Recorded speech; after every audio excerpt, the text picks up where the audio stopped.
Alright, so our next poet is Brittany Joy. Brittany Joy's accomplishments speak for themselves. She's best known for discovering Photoshop, and pianos, and my shoes, and all you guys. So please welcome Brittany Joy and her Midwestern accent, which makes her trustworthy.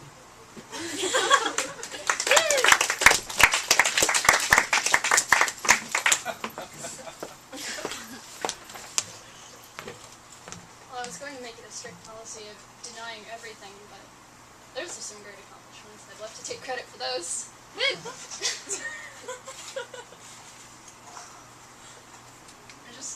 going to read some stuff. Oh.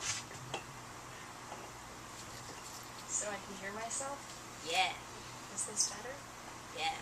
Okay.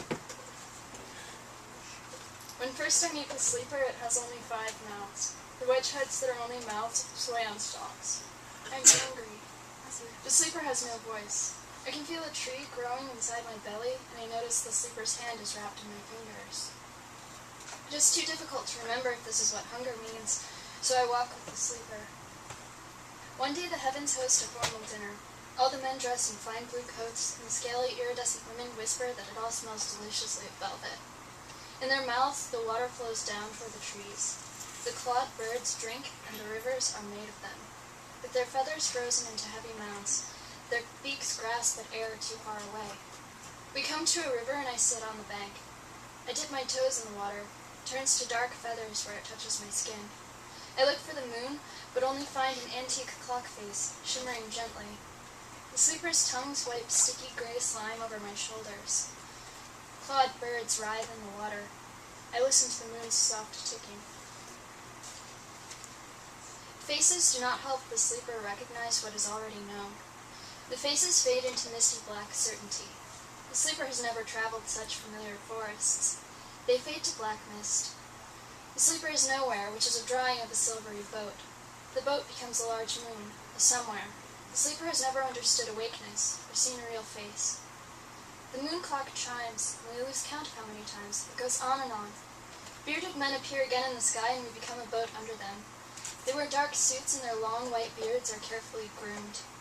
The sleeper's tongues wrap around my hair, and it bites down hard on its inflamed, toothless lower jaws with its sharp upper teeth. The mouths bleed a kind of pitch that makes us seaworthy, and we slip lower, slow dive into the dusty water. Fishes with blue arms nest under the dirt. We sail along as a boat with our faces submerged to see ahead of us, and forward becomes down. The clawed birds are only behind us. We approach a forest. The sleeper clutches at my shoulders, and we are not a boat anymore. My vision is different. I am seeing for 2 now. The copper bowls hold up thin membranes, whispery plastic leaves. It smells of soil and cinnamon and old money. The sleeper and I enter on only my 2 legs. I can feel the tree growing in my belly, reaching toward the ground.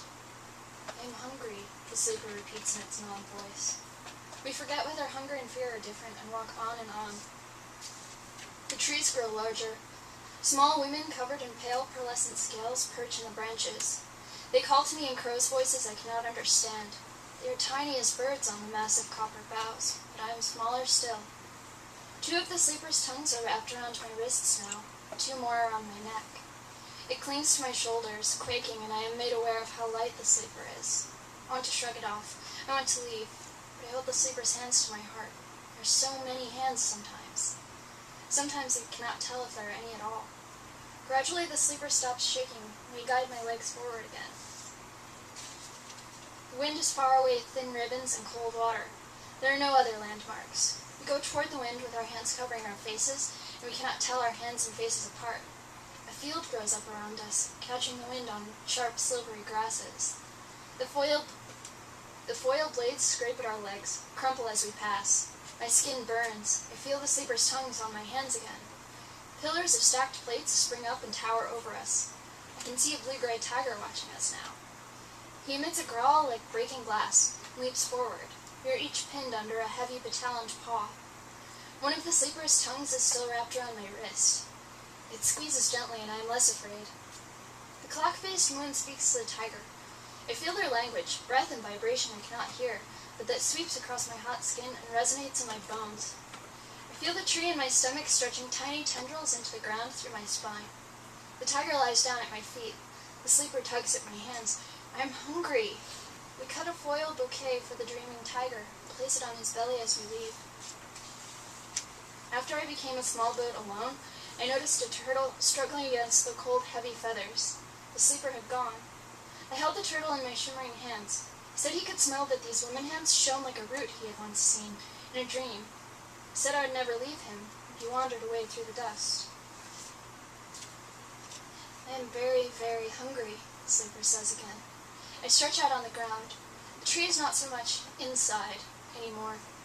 The sleeper stands over me, its tongue brushing lightly over my body. The thick saliva smells sweet. Roots plunge deep into the ground from my spine, my arms, my legs. My head grows up so high that I am dizzy. The sleeper's feathers and wings grow in again. Its limp jaws become powerful beaks, and it grows pairs of huge dark eyes. It flaps its wings gracefully and settles on a branch that was only recently a shoulder. I am very hungry. A mouse huddles in a hollow formed by my roots. The sleeper is quiet and still. I think I really breathe. The sleeper is nestled on one of my many shoulders. It is still a huge praying bird, ignoring the most parts of itself. Sleeper, are you still hungry? The familiar voice I think of as the sleeper's does not sound in the small places of my skull, which is still a real skull, and really mine. I feel a different voice. It is gentle and decisive. Hello, tree. Is that what I am? Tree? I think of my arms and legs, the mouth and stomach I sense I still have. Sometimes, to me. Or a girl with elbows and ribs and all the other necessary girl things. Or you are very old, with little gods in your ears. The sleeper's large bird body shrinks and molts as its slow words ripple over my brain, becoming stalked, toothy, small again. The sleeper's arms wrap around my trunk or my waist. I jingle softly, metal and glass, a rustle of paper, leaves, grass. The sleeper inhales for a long time. Tree, you must go on. I tell the sleeper that I do not know how to move if I am a tree. Ask where we are going. The sleeper waves a mouthstalk vaguely. Where is it nothing? Remember the tiny gods, and you are filled with many things inside. I think of all the pieces stuffed into my woman's skin. Imagine organs and muscle and fluid. Think of the beating that pumps fluid here and there, and I feel the small gods writhing in the narrow places inside my ears. I move my fingers to where I remember my nose should be, and I smell flesh and cinnamon and mint and the slick mucus of the sleeper. I find my two girl tree legs in the usual places. They respond with walking gestures as long as I remember to silence the recitation of commands that should make a step happen. They resist specificity. All the stars I must hold in my belly. They warm me all the way through, and I am very nuclear. The spaces between are frozen almost to nothing. Their little pits are hot in a way I will not know. I cannot remember all the things I have ever eaten, but I know which things I have not. I separate the fruits from the vegetables botanically, forget all but their commonest names, to count off my steps. I smell water long before we reach the river. Dryness in my mouth becomes a metal taste. It jangles over my teeth, the back of my throat. The sound of my bells. I stumble down the bank, slide into the murky water, gulp it down my throat. The gases in my hollows make me small to it without clarity to diffract and enlarge my surfaces. The sleeper waits on a flat rock until I am full of the dirty water. Few of its mouths follow my movements. I float my limbs away from their joints, and the current makes knots of my hair. Sleeper, don't leave without me. Don't ever leave without me. The sleeper is silent. God scraps flutter excitement with their most fragile wings inside me. Frantic kicks and grasping arms take me to the sleeper's rock. I clutch its small body in my hands, hold it to my chest. My ragged breath turns to wet hiccups. Sleeper, promise you won't leave me alone with these insect godlets. It rests a jaw on my shoulder, says nothing.